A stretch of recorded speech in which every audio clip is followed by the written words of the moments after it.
banyak yang tidak percaya,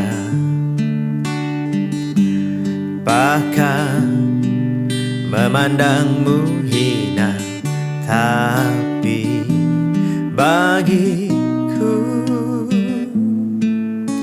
engkau milikku,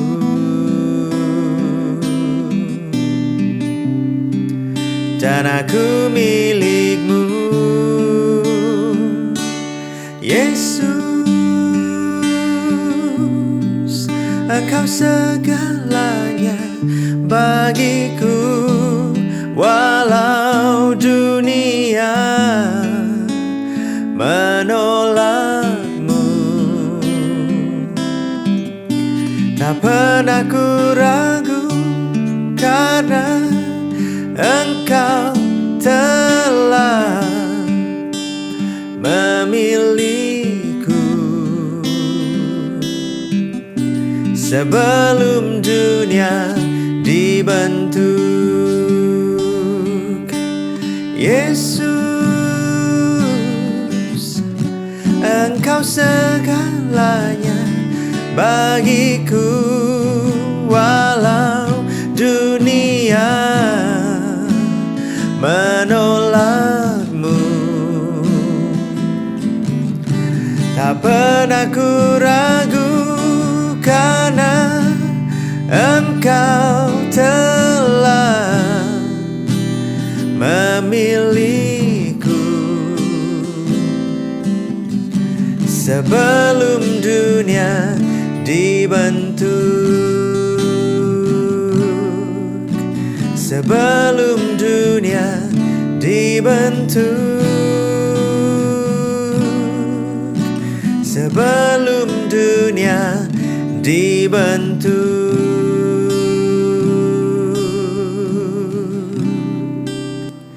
Amin. Saudara, teks tanpa nada ini seringkali mendatangkan masalah dalam hidup orang. Nah, suatu hari dikisahkan ada seorang ayah yang buta huruf sedang pergi ke tempat temannya yang terkenal sebagai orang yang sangat kasar. Di sana dia lihat HP-nya berbunyi dan dia lihat ada teks dari seseorang. Ternyata anaknya. Dari foto profilnya dia lihat. Lalu dia minta tolong kepada temannya tadi untuk membacakan. Dan teman yang terkenal kasar ini membacakan teksnya begini kira-kira. Pak, saya sedang sakit dan uang saya habis. Tolong kirim uang secepatnya. Nah, mendengar perkataan seperti ini, si ayah ini marah. Ini anak kurang ajar. Saya tidak akan kirim uang sepeser pun kepada dia. Dia pulang dengan hati yang marah.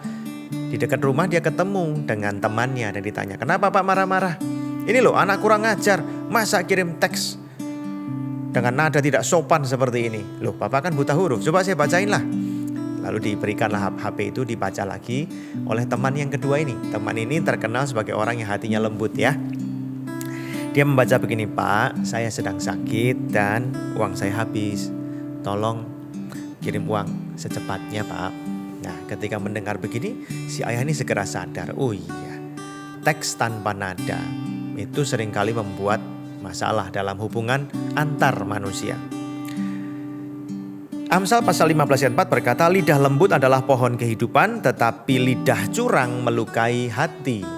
Nah, lidah yang lembut ini datang dari hati yang lembut.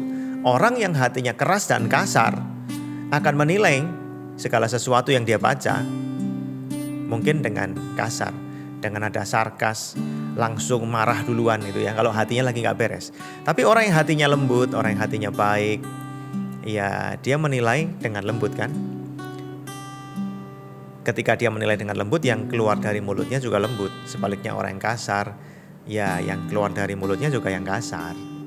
Nah, sekarang begini, waktu kita membaca sebuah teks, ketika kita membacanya dengan hati yang salah, hati kita ini gak bersih, kita bisa membacanya dengan nada yang salah. Kita bisa tersinggung, kita bisa marah.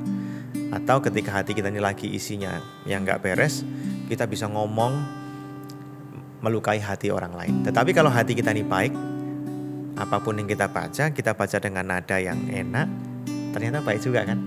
Nah, kalau kita ngomong dengan orang yang mendengar perkataan kita juga bisa diberkati. Jadi lidah lembut itu berasal dari hati yang lembut. Nah sekarang kalau kita ini mau jadi berkat buat banyak orang dan kita ini gak gampang-gampang salah paham, marah, jaga hati kita dulu. Mari kita berdoa. Bapa, kami sadar bahwa kalau hati kami ini berisi tidak terima, kami gak secure dengan diri kami hati ini penuh dengan luka, maka kami bisa menilai belayan sekalipun sebagai sebuah serangan.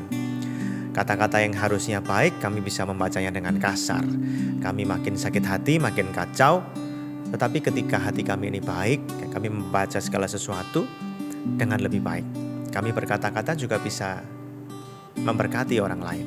Kami sadar bahwa hati kami ini menentukan pemahaman yang kami miliki dan juga perkataan yang kami ucapkan. Tolong kami untuk kami sebentar merenung, berkaryalah dalam hati kami untuk menjaga hati ini baik.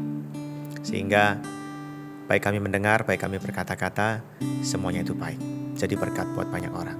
Dalam nama Tuhan Yesus kami berdoa dan mengucap syukur. Amin.